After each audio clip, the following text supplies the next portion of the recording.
Hello everybody, welcome to The Tube. So much going on, here's our lineup.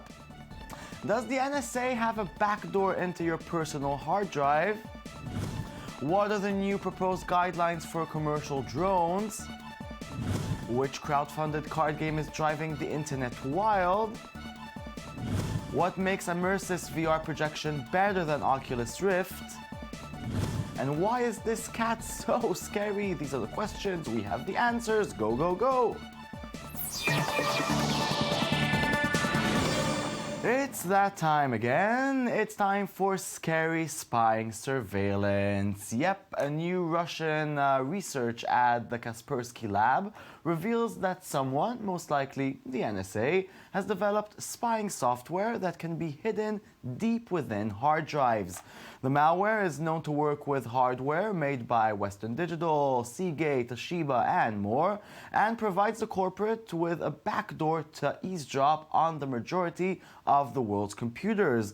Kaspersky Lab has in fact found a series of different backdoors, reports Reuters. It found such software on computers in over 30 countries around the world, including Iran, Russia, Pakistan, Afghanistan, China, Mali, Syria, Yemen, and Algeria. The targets? Well, governments and military institutions, telecom companies, banks, energy companies, nuclear researchers, media, and Islamic activists. Yes, it's a lovely world we live in. Now, good news, drone lovers. Bad news, privacy lovers. After a number of delays, the U.S. Federal Aviation Administration officially announced its proposed rules for small commercial drones. Here are, well, the basics. 1. Pilots will have to pass a knowledge test to get a newly developed drone operator license. 2. Pilots will only be allowed to fly during daytime hours and must be able to see the drone at all times. 3. Commercial drones will only be allowed to fly under 500 feet and no faster than 100 miles per hour. The last rule can be a death blow to Amazon, who introduced in 2013 their commercial drone program, which aims to fly, well, much higher. Amazon commented that they will not stop developing their program. In the meantime, the new regulation won't stop the drone circus from coming to town. Air 2015, as the show's called, is slated to happen in the Amsterdam Arena Stadium sometime later this year, and it's going to be big and techy. So here's the trailer for the show. Take a deep breath. Open up for new possibilities. There's sensation in innovation. This year we bring you a show without artists, a show without stages. Amsterdam Arena. Welcome to the world premiere of Air, the first drone entertainment show in the world.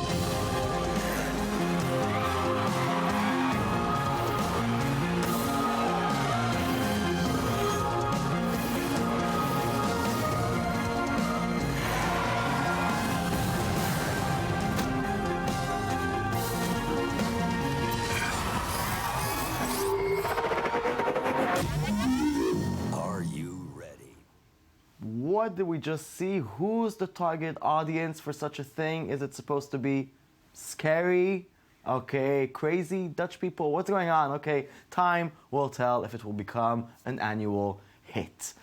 And now it's time to give it up for our weekly crowdfunding revolution party. Let's dance.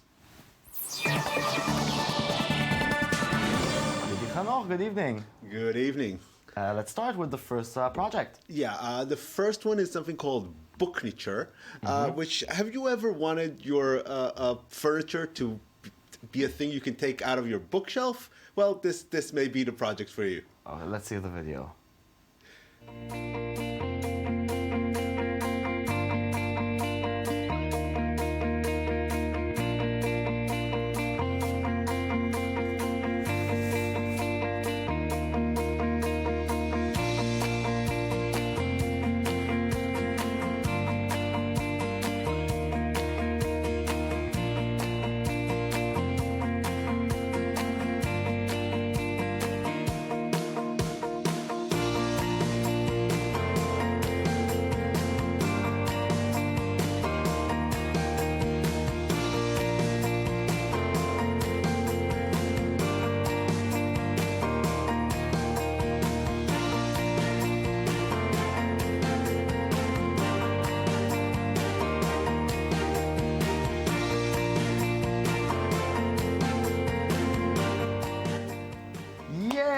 love with Booknature. Is it a huge hit? It really is.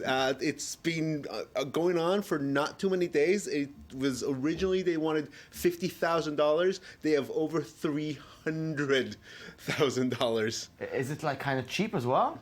Yeah, it's not I super want to buy expensive. one. No, And- listen, it's cool and pretty, Yes, and which you is can- enough. Yeah, and it's not super expensive, and it can carry a great deal of weight. And the thing is, this is actually built using bookbinding techniques. Meaning? Meaning, they're taking a very old technology of the old style of making these strong, durable books and making it into a furniture, which is delightful. Well, if they're called Booknature, so is this specific piece of furniture just the beginning? Possibly, especially since they did so very, very well. Okay, well, thank you. I know what to buy for myself as a present to a lonely person, which is me. Let's move on. Okay, our next topic is a movie. Okay. We talk a lot about technology products in this little bit we do. Yes, we do. But this week we have things that aren't that, and this one is a movie about Kurt Vonnegut. Okay, let's see the video. Hi, I'm Bob Whitey. Some of you may know me as Robert B. Whitey. Many of you have never heard of me at all. If my name does ring a bell, it might be as the executive producer and director of Curb Your Enthusiasm. Some of you may know my feature work. I wrote and produced the film Mother Night, based on the novel by Kurt Vonnegut. More on him in a moment. And I directed the film How to Lose Friends and Alienate People. Still others are most familiar with my documentary work. The subjects of these films have all been my personal cultural heroes. Of all the email I get, the most persistent question I'm asked is, when are you going to finish your Kurt Vonnegut documentary? And that recurring question is one you can now help answer. It started soon after the broadcast of my Marx Brothers documentary in 1982, when I wrote to Vonnegut asking for his authorization to produce a documentary on him. I told him then that I felt I could arrange for financing immediately. Vonnegut wrote back with his authorization soon after. That was in 1982. This production has been a work in progress for more than 30 years now. Okay, before we go into the details, he's a major Hollywood producer. Yeah. Super important author as the topic of the movie. Why does he need us? Funding for movies, this is a question that always happens when it comes to movies. Yes.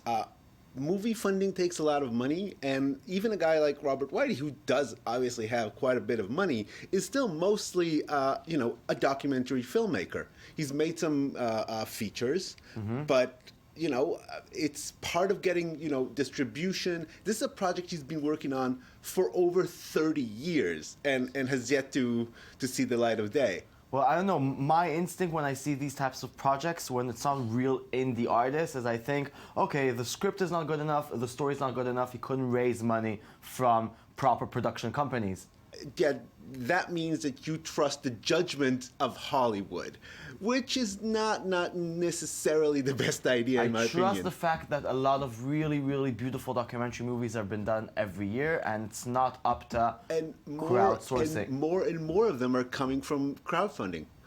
The last couple of years have had Oscar-nominated movies that were started on Kickstarter every year. So you know what? Maybe there's a jinx on this project because it's not going too well either, right?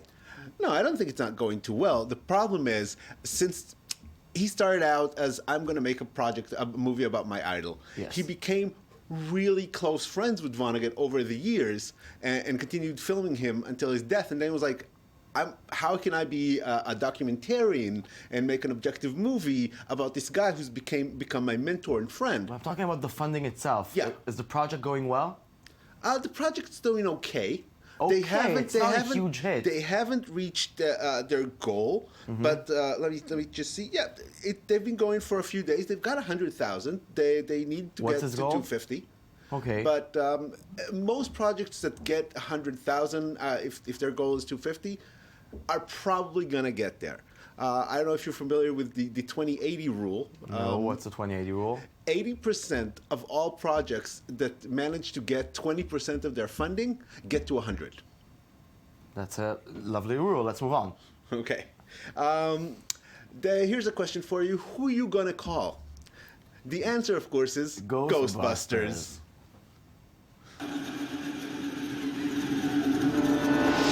It's coming. An event over 30 years in the making.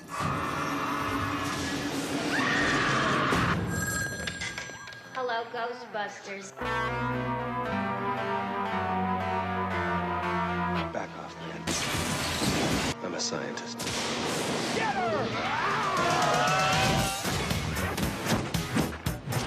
Cryptozoic Entertainment is proud to present Ghostbusters, the board game.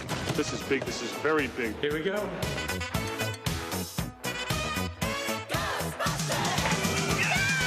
The core box features a modular game board made up of double-sided game board tiles. Each tile can be flipped over, allowing you to create countless variations of the game world. So is this like the official game of Ghostbusters? They got permission to brand They it? obviously got permission, or they would be sued out of into oblivion. Oh, yeah. Which does beg the question: why would this need to go to Kickstarter, even more than the previous project? Oh, why?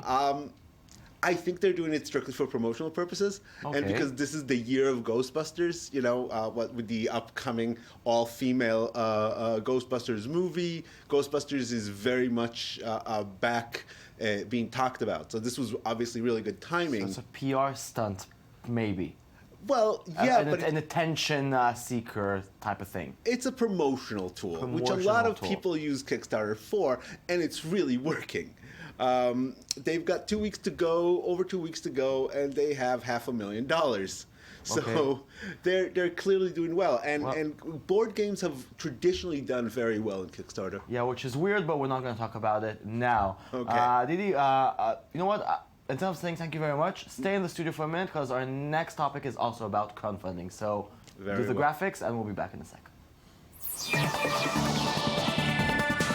Yes, as I said, more crowdfunding. Those of you who dream of playing games in virtual reality can either wait for the Oculus Rift to be a real game machine, or just go in a completely different direction. Immersis is a new project that wants to bring immersive experiences to your living room ASAP, and without a requirement to buy a headset. This interesting Kickstarter uses a fisheye lens projector to create a 180-degree content projection based on the video showing on your TV. Traditional two-dimensional content will be projected as a flat image, but if you are playing compatible video games showing off panoramic images, Immersis gets really interesting and projects its 180 degrees images on your entire room. How does that sound like, Didi? It sounds interesting. It certainly sounds like something that would be interesting to see how it works. Virtual reality and these various technologies have really gotten a boost for crowdfunding. Oculus Rift that you mentioned was obviously one of the first huge crowdfunding hits on Kickstarter. So it's interesting to see this project. It's about to close, and they're going to make their goal, but they're not a huge hit. Their goal is 100,000. They have 105. They're hours to the end. So we're definitely going to see this project come to market, but we're not going to see it carried on a huge wave of success. Well, we'll be here to update. Didi, that's it. Goodbye. Okay. Let's move on. As we all know, cats, they're scary, but imagine discovering your cat is actually Magneto from the X-Men movies. That's exactly what happened to Kai-Poo Jones, and this is his story.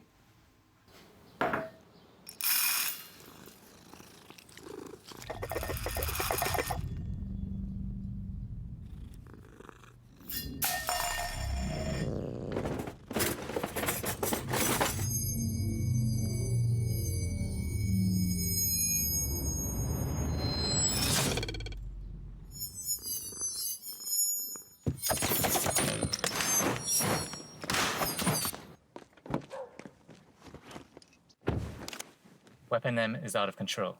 Initiate failsafe protocol.